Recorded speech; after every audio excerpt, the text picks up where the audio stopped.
abril es conocido a nivel mundial como el Día del Autismo. Padres de niños con autismo y especialistas lanzaron la campaña Incluime con el objetivo de concienciar a la ciudadanía e instar a las familias a que realicen estudios a sus hijos ante los primeros síntomas. Hoy quiero hablarte de autismo. ¿Sabías que el autismo es una condición que afecta a millones de personas en el mundo?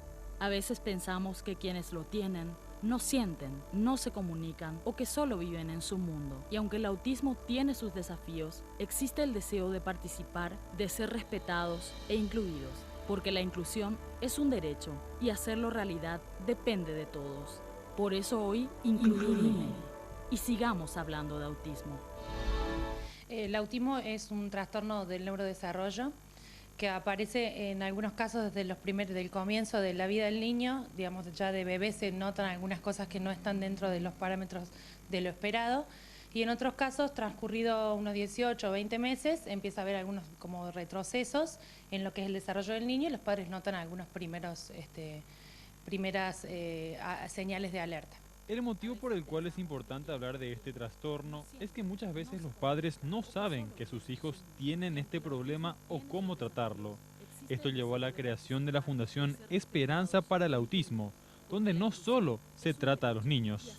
Cuando te dicen, bueno señora, su hijo tiene autismo, es como que te sumergen en un mundo totalmente desconocido, y en realidad es así, ¿verdad? Porque el autismo es una condición que tiene su nivel de complejidad de acuerdo al grado de compromiso de cada persona, ¿verdad? Hacemos como una especie de soporte también un poco emocional de lo que significa tener un hijo con desafíos, ¿verdad? Solamente en esta organización existen más de 40 niños que son tratados actualmente. La detección temprana es uno de los factores principales a la hora de llevar a cabo un tratamiento exitoso. ¿Cuáles serían los casos comunes de estas señales de alerta? Principalmente los niños pierden interés por comunicarse con sus padres, que serían los primeros los que comparten con la vida diaria. Dejan de comunicarse, en algunos casos algunos niños ya han adquirido algunas palabras que utilizan para comunicarse con el entorno y las pierden, dejan de tener contacto visual permanente con la gente que los rodea y como que pareciera que pierden interés por el entorno en general. En el Hospital Pediátrico Niños de Acostañú se atiende a 60 pacientes con trastorno de espectro autista. Las cifras varían en diferentes países, pero se estima que 1 de cada 70 a 100 niños nace con este problema.